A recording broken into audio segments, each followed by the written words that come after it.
Olá, nesta aula falaremos sobre operações com mercadorias, ou seja, buscaremos entender como é que funciona o registro da entrada e saída de mercadorias do estoque da empresa, bem como a tributação. Em contabilidade por ganhos, buscaremos entender quais são os objetivos organizacionais a partir do custo da aquisição de mercadoria e o seu preço de venda. E nos registros contábeis buscaremos entender quais são os documentos legais obrigatórios a serem mantidos pela empresa e quais são os livros auxiliares, ou seja, aqueles que apoiam a administração. Vamos começar?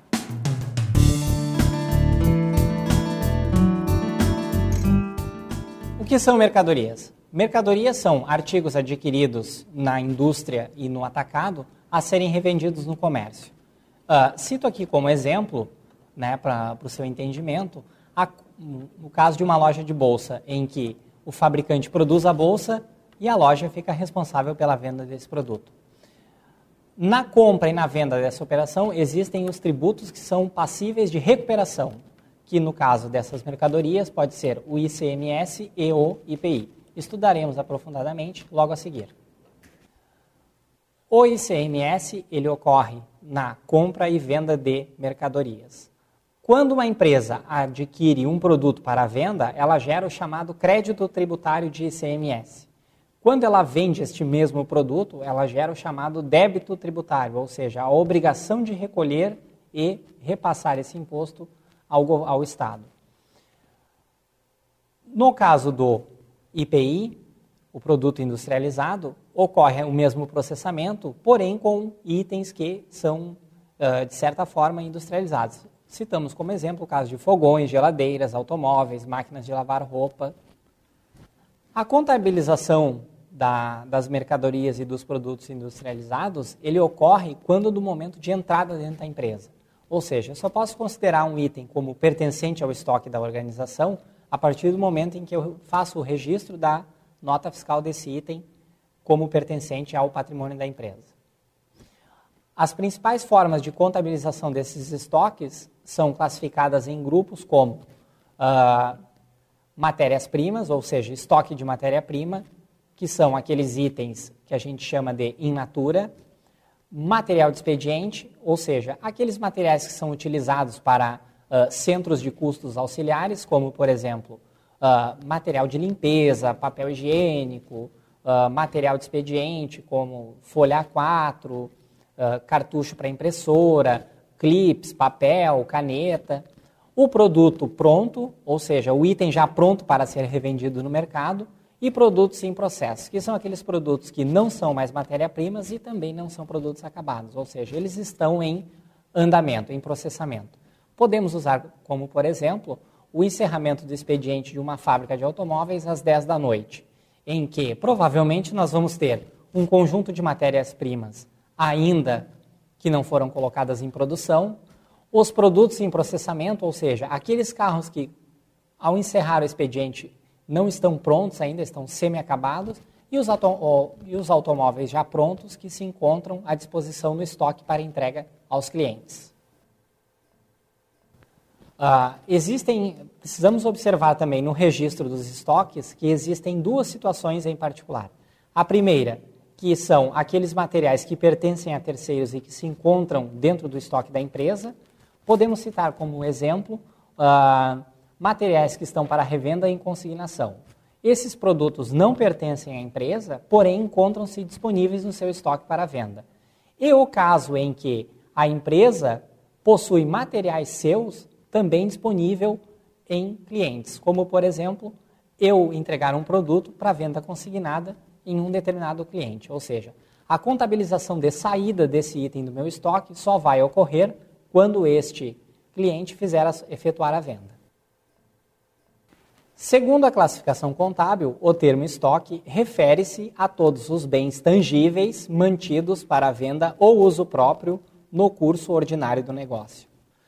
Bens em processo de produção para venda ou para uso próprio, ou que se destinam ao consumo na produção de mercadorias para venda ou uso próprio. Seguindo o conceito de liquidez, o subgrupo estoques classifica-se logo após outros créditos. Quando há recebimento em estoque de materiais de terceiros, contabilizam-se os estoques de materiais no ativo circulante e a contrapartida no passivo como uma obrigação. Vejamos este exemplo. Recebimento de materiais no valor de R$1.000, referente a uma nota fiscal de remessa de cliente para industrialização. Ou seja, a entrada do material de terceiros precisa ser processado desta forma. Eu vou debitar estoque de terceiro como uma conta do ativo circulante, que é um patrimônio que pertence a um terceiro, e credito o estoque a industrializar, que é o passivo circulante. Ou seja, uma obrigação que eu tenho a cumprir com o meu cliente. Observamos que, após a entrada da mercadoria no estoque, na devolução desses materiais serão cobrados R$500 referentes ao serviço de industrialização. Os lançamentos por ocasião da saída dessa mercadoria serão os seguintes. Pelo registro da devolução da mercadoria industrializada, debitamos a conta estoques a industrializar, ou seja, aquilo que tinha entrado como uma obrigação no passivo, agora está saindo da conta do passivo, e creditamos a conta estoque de terceiros, ou seja, o saldo que tínhamos dessa conta no estoque de terceiros agora passará a não mais pertencer. E os valores de serviço de industrialização serão cobrados da seguinte forma. Debita a conta clientes, ou caixa, dependendo da forma de pagamento realizada pelo cliente, e credita receita de serviços de industrialização. Provisão para ajuste do estoque ao valor de mercado. Neste item trataremos da seguinte situação. Um item que ficou muito tempo em estoque pode, com o tempo, se tornar um item obsoleto. Por exemplo, um produto ligado à tecnologia da informação que, com o passar do tempo, acabou tornando-se obsoleto. Então, vamos ver como é que fica o registro deste lançamento contábil. Por exemplo, a empresa inventariou o estoque em 31 de dezembro e encontrou R$4.000 em almoxarifado, correspondente a itens obsoletos e que não terão mais uso dentro das atividades normais. O lançamento contábil é efetuado da seguinte forma. Eu vou debitar perdas com estoque, que é uma conta de resultado, e vou creditar provisão para perdas em estoque, que é uma conta redutora dos estoques lá no ativo circulante. E logo abaixo eu registro o valor da operação, no nosso caso, R$4.000. Quando a empresa adquire matéria-prima ou mercadoria para venda, ela paga um conjunto de tributos. Esses tributos são chamados de impostos não cumulativos. Ou seja, quando a empresa compra a mercadoria, ela gera o chamado crédito tributário, numa conta denominada impostos a recuperar. Quando ela efetua a venda deste mesmo item, ela faz o lançamento numa conta chamada impostos a pagar. O ICMS e o IPI são os melhores exemplos. No caso do ICMS, para a tributação na venda da mercadoria e o IPI na venda do produto industrializado. Veremos um exemplo de lançamento dessas informações. Exemplo. Uma indústria adquiriu matéria-prima para a produção cuja nota fiscal de compra apresentou as seguintes informações.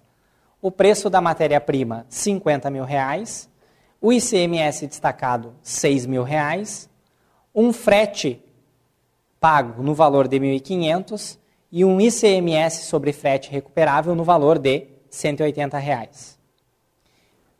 No caso dessa empresa, nós trabalhamos na situação de que ela mantém o controle dos estoques.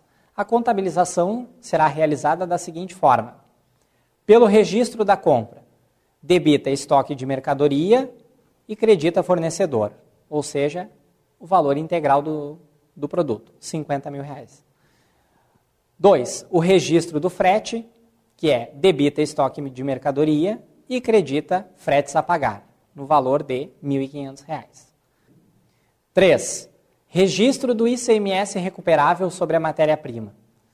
Debita ICMS a recuperar e credita estoque de mercadoria, no valor de R$6.000.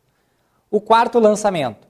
O registro do ICMS agora recuperável sobre o frete, ou seja, debita ICMS a recuperar e credita estoque de mercadoria no valor de R$180. Observamos que, no registro dessas informações na compra de um item, O ICMS ocorre em duas situações, a compra da mercadoria e no frete. Nesses dois casos, há a possibilidade de geração do crédito tributário. Portanto, é obrigação do profissional contador observar o registro dessas informações de forma correta.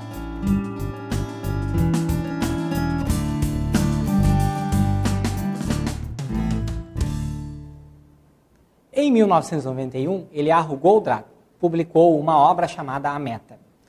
Nessa obra, ele dá uma ênfase à teoria das restrições, que é o braço onde surgiu a contabilidade por ganhos. Ele afirma que, para que a empresa possa trabalhar no conceito de contabilidade por ganhos, ela precisa responder às seguintes perguntas. Quanto dinheiro é gerado pela nossa empresa? Quanto dinheiro é capturado pela nossa empresa? E quanto dinheiro precisamos gastar para operá-la? Vejamos agora um trecho do filme, onde Eliyahu Goldratt explica como responder a essas questões. Nós tínhamos que achar um jeito de explorar as restrições do mercado, diminuindo o prazo de entrega para Bart Burnside. Na manhã seguinte, informei a todos do ultimato do pitch e joguei a bomba. E eis a boa notícia. Temos a chance de atender o pedido de Buck Burnside de 2.000 unidades. Mas, para daqui a 2 semanas. 2 semanas? É. Se fossem 2 meses, eu poderia pensar. 2 semanas não. Talvez sim, talvez não. Deixe-me perguntar uma coisa. Suponha que temos o lote de 1.000 peças. Processamos uma das peças. Onde estão as outras 999? Esperando. O que podemos concluir? Não é falta de tempo, estamos desperdiçando. Se tivermos metade do lote, esse lote é processado na metade do tempo, certo? Certo, mas também não funciona. Na maioria das vezes, os lotes ficam esperando a vez de serem processados por uma máquina que está processando um outro lote. Então, dividimos os pedidos em vários Espera aí, lotes. isso implica em mais preparação. Isso não é um gargalo. Não tem na minha. Bom, para as máquinas que não trabalham no limite de sua capacidade, podemos programá-las para fabricar vários lotes iguais, sem ter que preparar as Não máquinas estou e... gostando disso. Acho que não temos muita escolha. Nossa restrição é o mercado. E a única forma de vencermos isso é tendo resposta rápida e entrega rápida, certo? Por isso, temos que subordinar tudo isso a essa decisão. Vamos diminuir os lotes. Se não atendermos este pedido, não conseguiremos outros 15%. It vai nos despedir. Ok. Se é para fazer, vamos fazer, mas não estou gostando.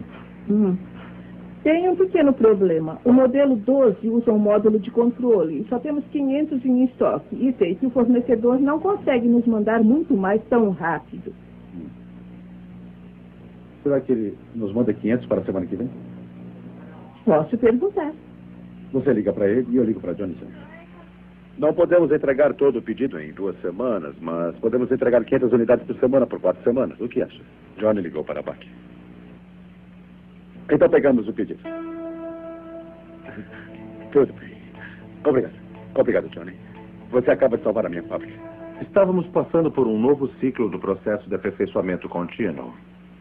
O gargalo agora era o mercado. Para explorá-lo, precisávamos agir rápido. Subordinamos as decisões à agilidade, processando lotes pequenos de cada vez.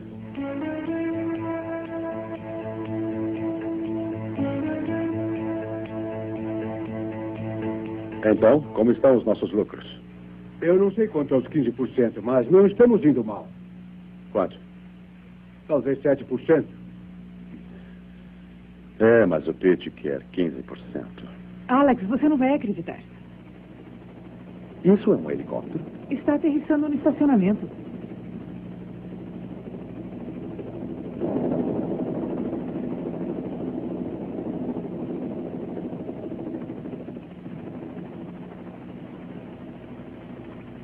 O da frente parece que é Johnny Jones.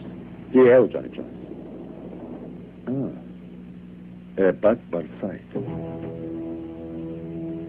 Qual era o status do pedido dele? Nós despachamos ontem. No prazo? Um dia antes do prazo. Sem problema. Que eu saiba, não. Por que ele está aqui?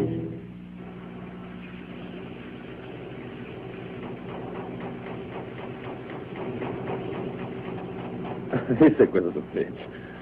Sr. Burnside, esse é Alex Rogo, o gerente da fábrica. Esse é o homem que eu queria cumprimentar especialmente. Bom trabalho, Rogo. Obrigado. Eu vim aqui porque eu queria cumprimentar todos os empregados desta fábrica. Que serviço incrível vocês fizeram com aquele meu pedido. Eu estava com uma corda no pescoço e vocês salvaram a minha pele. Eu estava contando ao Sr. Burnside como você e a fábrica se excederam. Bem, nós fizemos o possível. Ótimo trabalho. Agora, se me dá licença, eu quero ter certeza de que não vou esquecer ninguém. Olá! Vamos nos reunir semana que vem com esse pessoal para conversarmos sobre um peso pesado. Eu disse pesado mesmo. Contrato a longo prazo sobre os modelos 12. Mas agora somos conhecidos no mercado, claro. A propósito, isso é para você. Acho que vou ter que te dar um terno novo para combinar. Vamos apostar? Era um dia glorioso. Eu nunca vou esquecer, por mais um motivo. Naquela noite, Julie e eu demos uma longa caminhada. E pela primeira vez em muito tempo conversamos. E ela me lembrou de uma coisa. Lembra quando você me perguntou sobre as metas do nosso casamento? Sim. Quais você acha que deviam ser? Acho que devíamos tentar compreender bem um ao outro. Nos esforçar mais para garantir que nossos filhos serão boas pessoas. E acha que estamos fazendo alguma coisa para chegar lá? Não muito. Pelo menos não temos feito absolutamente nada nesses últimos meses.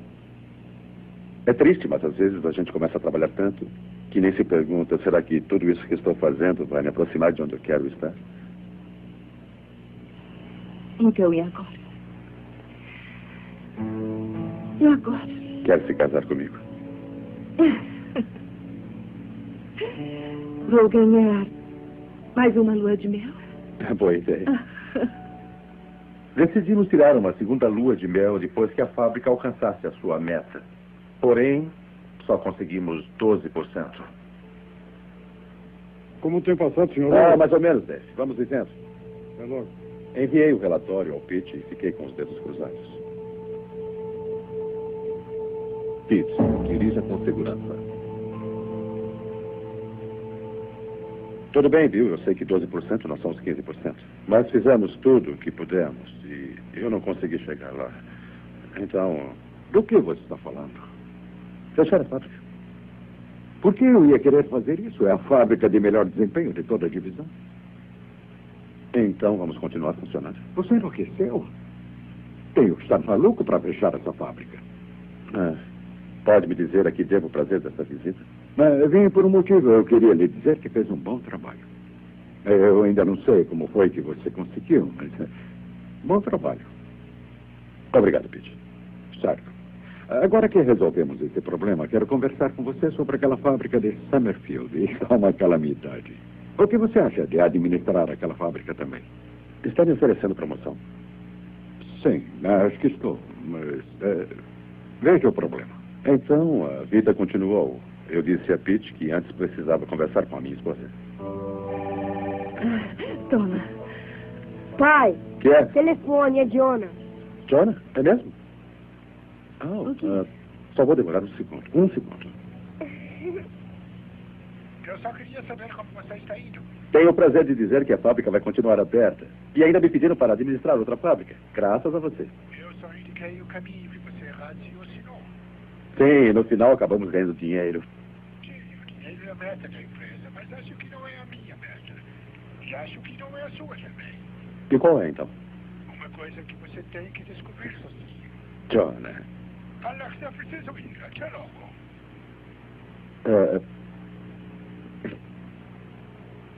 Adeus. John. Sem a orientação dele hoje eu estaria procurando emprego. E todos dessa fábrica também. Ele me mostrou um processo de aperfeiçoamento contínuo seguindo outros passos. Primeiro, procure seu gargalo. Identifique as restrições do seu sistema. Depois, decida como explorá-lo, como obter o máximo possível. Em seguida, subordine todo o resto às decisões anteriores. Então, eleve as restrições do sistema a um novo patamar de produtividade. Depois de fazer tudo isso, talvez a restrição não seja a mesma. Por isso, você precisa voltar ao primeiro passo e começar a procurar sua nova restrição. Tudo de novo, seu novo gargalo. Enfrentar seu novo desafio. Parece um processo interminável, sim, é mesmo. Mas isso responde à sua pergunta como tudo começou. Como transformar uma divisão que atrasava sistematicamente na unidade mais lucrativa? Bem, um homem chamado Jonah mostrou-me as ferramentas para transformar falta de senso em senso comum. Conforme observamos no vídeo, podemos concluir que o ganho é todo o dinheiro gerado pelas vendas da empresa e é calculado pela diferença entre o preço do produto, ou seja, o preço de venda, e os custos totalmente variáveis. Ou seja, ganho é a diferença entre o preço de venda total menos os custos totais variáveis.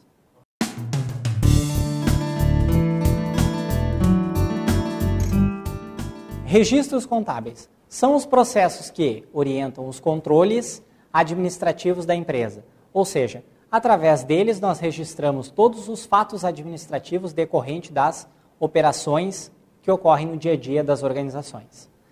São 4 os tipos de registros contábeis. O primeiro, regime de caixa, o regime de competência, o regime de lucro arbitrado e o regime de lucro presumido. Mais adiante veremos de forma sucinta como funciona o regime de caixa, o regime de competência e os demais regimes. Uma vez gerados os lançamentos, os mesmos deverão ser registrados no livro diário e no livro razão. Posteriormente, essas informações serão registradas no balancete, no balanço patrimonial, nas demonstrações de resultado do exercício e nas demais demonstrações.